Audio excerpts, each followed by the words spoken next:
Her står vi så med den nye Razer Abyss, eller ny og ny, den er ikke så ny mere. Men ja, man kan se, så kommer den i en kasse, hvor der står, den her version har 2 League of Legends runer, Razer mærke, og så er der 3500 dpi, og så er der 3 knapper, som er virkelig hurtige, vel at mærke, hvis du skruer hertzerne helt op på 1000. Og så er der 2 knapper i bunden, i stedet for på siden, der bestemmer, hvor hurtig DPI'en og hertzene skal være. Eller hvor hurtigt den skal være til at reagere musen, kan man også sige. Hvis vi engang vender den om, så er der en udtalelse fra Razer Guy, ham der har stiftet Razer, der siger, at musen er god, og han skriver back to the basics, som man lige kan se her. Man kan selvfølgelig ikke lige se det der små skrift der. Det er sådan lidt for småt til, men ja. Message from Razer Guy. Så ambidextrous design, så det her kan bruges både af højre og venstre håndet. 1000 Hz, ultra bowling, virkelig hurtig. 3,5G infrarød sensor, virkelig godt. On the fly sensitivity, som jeg ikke lige har fundet ud af, hvad er endnu. Så er der 3 meget hurtige knapper. Og det sidste, mouse fit, som jeg heller ikke har fundet ud af, hvad er. På bagsiden, der står der, hvor langt kablet er, og et billede af musen og flere specifikationer. Men ja, vi går lige ned til dansk. Jeg beklager lige, at det bliver sådan lidt mørkt en gang imellem, men ja, det er bare der. Har vi så, hvis vi zoomer ud en gang til, der har vi så specifikationerne på dansk, men det er sådan lidt svært at se. Ja.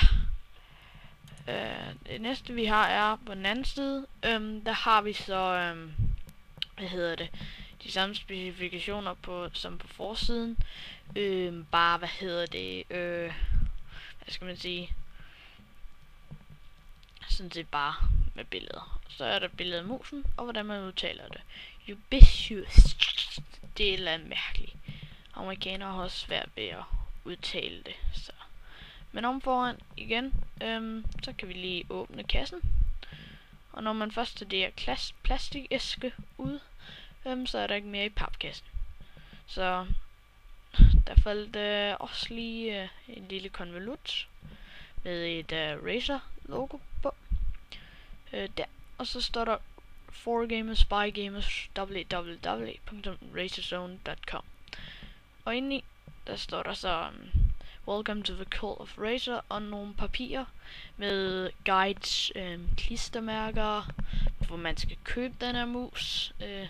Ja, her er så papiret med koden til de 2 League of Legends runer, og det spiller jeg ikke. Ja. Så er der en master guide, som fortæller dig, hvordan du downloader programmet, så du kan skifte mellem musetaster. Det kommer vi videre til i anmeldelsen. Men ja, det næste vi har er Quick Start Guide, som er en mere simpel en, uden alt det der program, som du skal downloade.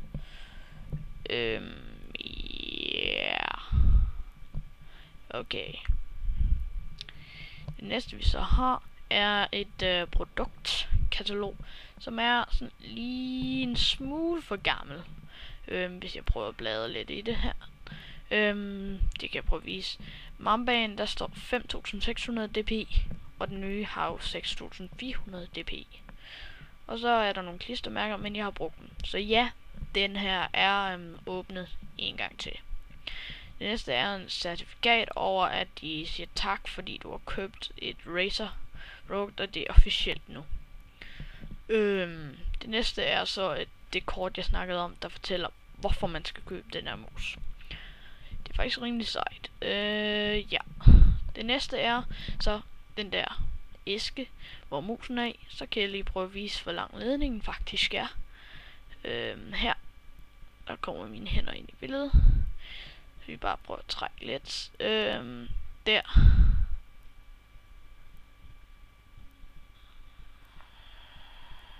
Og der kommer USB-nøglen. Den har så ikke guldende, den her, som mange andre, eller andre har, fordi den er lidt ældre. Det har Death Adder heller ikke. Hvis jeg vender det om, står der Razer med skriften Chiller, tror jeg, på Word, hvis du vil vide, hvordan det er. Ja. Det næste er så musen. Der kan ikke lige få hele ledningen med, men den er også lang nok. Her er så musen. Jeg prøver at klikke op på den anden. Der. Det er nogle virkelig gode knapper. Så er der knappen 125 til 1000 Hz optical sensor, 450 dB, 1800 og 3500. Så de bomber, der får musen til at køre bedre. På siden er der sådan noget glanspoleret plastik. Og på oven er der noget gummibelagt plastik. Som man kan se her, så er knapperne virkelig rejst højt. Og helt deroppe, der klikker knapperne faktisk.